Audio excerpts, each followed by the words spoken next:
দেখতে পাচ্ছেন এই মুহূর্তে একেবারে পুলিশ এসকর্ট করে কার্যত অভিষেক বন্দ্যোপাধ্যায়কে বাড়ি থেকে বের করছেন। সেই তৃণমূল কর্মীর বাড়ি থেকে সরাসরি ছবি দেখছেন। পুলিশ এবং তার সঙ্গে কেন্দ্রীয় বাহিনীর জওয়ানরা একেবারে নিরাপত্তার ঘেরাটোপে অভিষেক বন্দ্যোপাধ্যায়কে বের করে নিয়ে যাচ্ছেন। তারা কিন্তু পড়ে গেছেন। যে ছবি রয়েছে, যে রীতিমতো কিন্তু অভিষেক বন্দ্যোপাধ্যায়কে বার করা হলো, এখানে পুলিশ কেন্দ্রীয় বাহিনীর জওয়ানরা তারা কিন্তু এই জনরোষকে আটকানোর জন্য তারা কিন্তু রীতিমতো ব্যারিকেড তৈরি করেছেন। এখান থেকে চ্যানেল তৈরি করে অভিষেক বন্দ্যোপাধ্যায়কে বার করা হলো। অভিষেক বন্দ্যোপাধ্যায়কে বার করতে গিয়ে বেশ কয়েকজন কর্মী, সেন্ট্রাল ফোর্সের কর্মী, তারাও পড়ে যান। তুমি দেখতে পাচ্ছ বাঁধ ভাঙায় জনরোষ কিন্তু রীতিমতো আছড়ে পড়ছে এবং সেই জনরোষকে আটকানোর জন্য আবার বিরুদ্ধে বিরোধী প্রত্যেকেই তারা একত্রিত হয়েছেন। প্রত্যেকেরই একটা বক্তব্য যে অভিষেক বন্দ্যোপাধ্যায় তিনি এসেছেন কেন এই এলাকায়, তাকে জবাব দিতে হবে। দিনের পর দিন পৌর পরিষেবা থেকে শুরু করে সমস্ত পরিষেবা থেকে তারা বঞ্চিত হয়েছেন। রাস্তাঘাট নেই, পানীয় জল নেই, সেইগুলো তার পাশাপাশি তোলাবাজি, সিন্ডিকেট, সেই সব বিষয় নিয়েও তারা বলছেন। দেখাচ্ছি যে ছবি, কেন্দ্রীয় বাহিনীর জওয়ানরা প্রত্যেকে কিন্তু ঘরে ঢুকিয়ে দিচ্ছেন যাতে বাইরে কেউ না বেরোয়। দেখাবো, তুমি দেখতেই পাচ্ছ কেন্দ্রীয় বাহিনীর জওয়ানরা, এই পুলিশ খানিকটা সরে যাওয়ার সাথে সাথে কিন্তু মানুষজন পিছু ধাওয়া করছে অভিষেক বন্দ্যোপাধ্যায়। এবং এই যে গোটা পরিস্থিতি, যে ছবি দেখাচ্ছে সন্দীপ পাল সরাসরি, সেখানে কিন্তু দেখা যাচ্ছে জনরোষ এবং জনরোষের থেকে একটাই বিষয় উঠে আসছে যে এই ঘটনা কেন ঘটলো। দিনের পর দিন যে নারী নির্যাতনের ঘটনা ঘটলো, সেই নারী নির্যাতনের সময়, সেই ঘটনা ঘটার পর গত সরকার অর্থাৎ তৃণমূল কংগ্রেস যখন সরকারে ছিল কেন কোনো পদক্ষেপ নেয়নি, কেন এখানে কোনো পুরো পরিষেবা দেওয়া হয়নি, কেন রাস্তাঘাট হয়নি। শুধুমাত্র তৃণমূল কংগ্রেস যারা করবে তারাই সেই পরিষেবা পাবে। এই যে ক্ষোভ, সেই দীর্ঘদিনের ক্ষোভ কিন্তু আজ আছড়ে পড়েছে রাজপুর সোনারপুর পুরসভার 9 নম্বর ওয়ার্ডে। এই 9 নম্বর ওয়ার্ডের একাধিক মানুষজন, প্রায় একটা গোটা এলাকা, তারা কিন্তু বেরিয়ে এসেছে। অভিষেক বন্দ্যোপাধ্যায় এখানে এসে শোনার পর থেকেই তারপরেই কিন্তু চোর চোর স্লোগান, ডিম ছোড়া হয়, জুতো ছোড়া হয়, এলাকার মানুষজন জনরোষ আছড়ে পড়ে। এবং এই গোটা ঘটনায় কিন্তু কোনো ক্রমে কেন্দ্রীয় বাহিনীর জওয়ান, বারুইপুর পুলিশ জেলার পুলিশ অভিষেক বন্দ্যোপাধ্যায়কে সেখান থেকে উদ্ধার করে নিয়ে যাচ্ছেন। পিছনে কিন্তু মানুষজন ঠিক এভাবেই ধাওয়া করছে, এই চিত্রই দেখা যাচ্ছে। এবং এখানে কিন্তু একেবারে সরাসরি এই ছবি আমাদের প্রতিনিধি হিন্দল দেখাচ্ছেন। আরেক প্রতিনিধি উজ্জ্বল মুখোপাধ্যায়ের কাছে চলে যাব। একেবারে পুলিশ এবং কেন্দ্রীয় বাহিনী নিরাপত্তার ঘেরাটোপে অভিষেককে বের করছেন। উজ্জ্বল,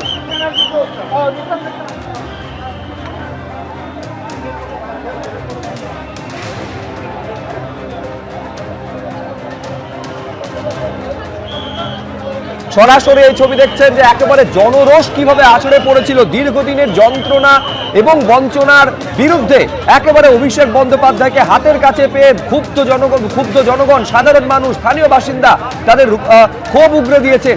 এবং তারপর পুলিশ এবং কেন্দ্রীয় বাহিনী প্রায় 1.5 ঘন্টা পর অভিষেক বন্দ্যোপাধ্যায়কে সেই তৃণমূল কর্মীর বাড়ি থেকে একেবারে নিরাপত্তার ঘেরাটোপে বের করে নিয়ে যাচ্ছেন। তখনও পর্যন্ত কিন্তু সমানভাবে স্লোগান এবং বিক্ষোভ সাধারণ মানুষেরা দেখাচ্ছেন।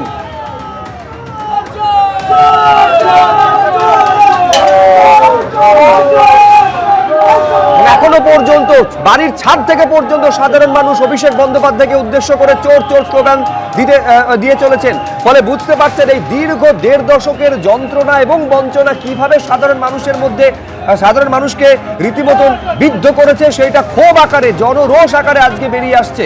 ময়ূক ঠাকুর চক্রবর্তী আমাদের প্রতিনিধি রয়েছেন। ময়ূক, দেখো, যে বাড়িতে অভিষেক ব্যানার্জি গেছিলেন সেখান থেকে যে মূল রাস্তা, সেটা প্রায় 1.5 কিলোমিটার রাস্তা, অপরিসর রাস্তা, ভাঙা রাস্তা, কোথাও জল জমে আছে। এবং তারই মাঝে অভিষেক ব্যানার্জি যখন এলেন, ওই তাকে উদ্দেশ্য করে কাদা, পচা ডিম, ঢিল এগুলো তো ছোড়া হয়। এখন বেরোনোর সময় যে ছবি, যে বিরাট কেন্দ্রীয় বাহিনী এবং বারুইপুর পুলিশ জেলার যারা অফিসার তারা রয়েছেন যাতে অক্ষত অবস্থায় অভিষেক ব্যানার্জিকে এখান থেকে বার করা যায়। কিন্তু সবচেয়ে বড় সমস্যাটা যেটা হচ্ছে, প্রত্যেক বাড়ির ছাদে এবং সমস্ত জায়গাতে মহিলারা, বিশেষ করে তাৎপর্যপূর্ণভাবে প্রচুর মহিলা তারা দাঁড়িয়ে রয়েছেন।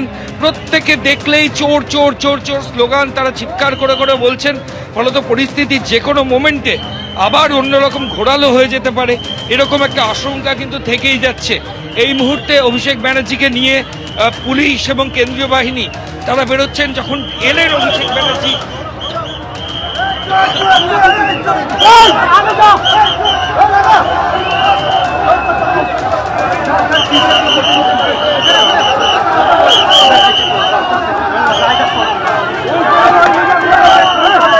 বাইকে করে তাকে নিয়ে আসা হয়েছিল। যে বাইক চালক যিনি ছিলেন তাকে রীতিমতো বাইক ফেলে দিয়ে তাকে এগিয়ে যেতে দেখা যায়, কারণ একটা সময় ছিল আর বাইক নিয়ে এগোনোর মতো পরিস্থিতিই ছিল না।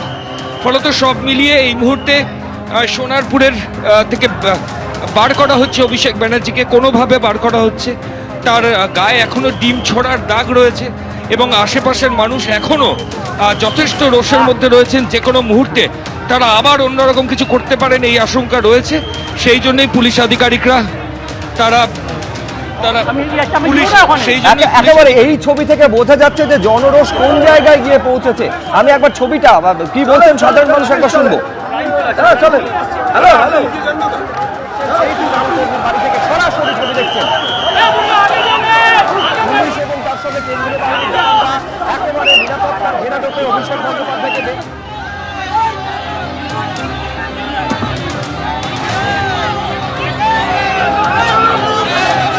এই দক্ষিণ 24 পরগনা জেলার সোনারপুরে এই ছবি দেখা যাচ্ছে। আপনাদের মনে থাকবে নির্বাচনী প্রচারে এই দক্ষিণ 24 পরগনাকে বিরোধী শূন্য করার ডাক দিয়েছিলেন এবং তারপর সেইখানেই সেই দক্ষিণ 24 পরগনা জেলাতেই জনরোষের মুখে পড়তে হচ্ছে অভিষেক বন্দ্যোপাধ্যায়কে। বা একেবারে সিন্ডিকেট রাজ থেকে তোলাবাজি, ন্যূনতম নাগরিক পরিষেবা শুধু নয়, সাধারণ মানুষের ওপর দিনের পর দিন অত্যাচার করে গিয়েছে তৃণমূল কংগ্রেস, যার পুঞ্জীভূত ক্ষোভ আজকে অভিষেক বন্দ্যোপাধ্যায়কে হাতের কাছে পেয়ে একেবারে তুলে ধরছেন সাধারণ মানুষ, যার জন্য একেবারে ডিম ছোড়া হচ্ছে, তাকে উদ্দেশ্য করে ঢিল ছোড়া হচ্ছে, স্লোগান পর্যন্ত দেওয়া হচ্ছে এবং সেই বিক্ষোভ সমানভাবে এখনো রয়েছে।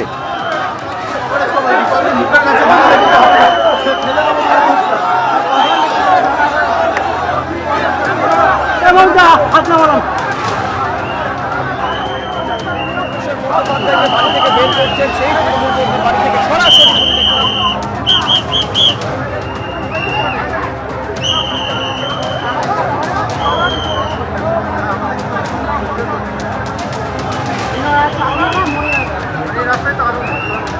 পরিস্থিতি ওর নিজের জন্য বেশি হয়েছে, ওর নিজের দোষ। ওনার সবচেয়ে বড় একটা প্রবাস, 15 বছরের যে মানুষের, পশ্চিমবঙ্গের মানুষের জীবন শেষ করে দিয়েছে। আর একটা ব্যাপার, সবচেয়ে বড় ব্যাপার, উনি মহিলাদের কোনো সম্মান রাখেনি।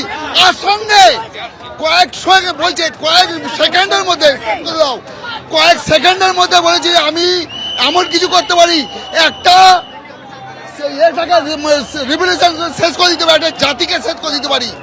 হ্যাঁ, উনি যা করেছে ওনার এটাই প্রাপ্য। উনি ওপেন থ্রেট দিয়েছিল 4 তারিখের পরে মা বোনেরা কেউ থাকবে না, সব শাড়ি দিয়ে পড়াবে, সব কিছুকে মারবে। এমনকি আমাদের কম করে এইটা কিছু করাই হয়নি।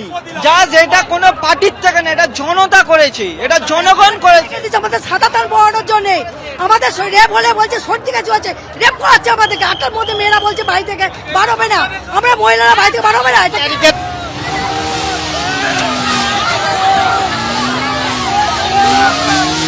যা অত্যাচার তৃণমূল কংগ্রেস করেছে আমাদের কর্মীদের সঙ্গে, আমাদের মহিলাদের সঙ্গে, আমরা সংযত আছে ছিলাম বলেই আজকে তৃণমূল কংগ্রেস অক্ষত আছে। মায়ের সামনে ছেলে ভাত খাচ্ছে, তাকে গুলি করে খুন, মহিলাদের মাথা ন্যাড়া করে তাদের দিয়ে থুতু চাটানো, নৈহাটিতে পুরুষকে সম্পূর্ণ বিজেপি করার অপরাধে উলঙ্গ করে তাকে থুতু ফেলে চাটানো, বিজেপির হয়ে নির্বাচনে প্রতিদ্বন্দ্বিতা করার অপরাধে 5 লক্ষ টাকা জরিমানা দিয়ে বিধায়ক মানে পদপ্রার্থীকে তাকে বাড়ি ঢোকানো, অত্যাচার কিছু বাদ রেখেছে। তারপরে যে তৃণমূল কংগ্রেসের এই বিধায়ক আর মন্ত্রীগুলো অক্ষত আছে না, এটাই হচ্ছে বিজেপির কারণে আছে। আমাদের জায়গায় অন্য কেউ থাকলে, যদি তৃণমূল থাকতো, আজকের ক্ষমতায় আসতো, আজকে এখানে আমি দাঁড়িয়ে থাকতাম না, আমার 500 কর্মী খুন হয়ে যেত। আর যদি কংগ্রেস বা সিপিআইএম হতো, তাহলে আজকে যিনি বলেছেন বিবৃতি দেওয়ার অবস্থায় থাকতেন না, অনেক আগেই লিঞ্চিং এর শিকার হয়ে যেত। ডায়মন্ড মডেল প্রচার করতে এলেন না কেন? ফলতায় যে নির্বাচন হলো, প্রচার নেই কেন? কোথায় ডিজে, কোথায় রবীন্দ্রসঙ্গীত? এসব আর রাজনীতিতে চলবে না। এবিপি আনন্দ, এগিয়ে থাকে, এগিয়ে রাখে।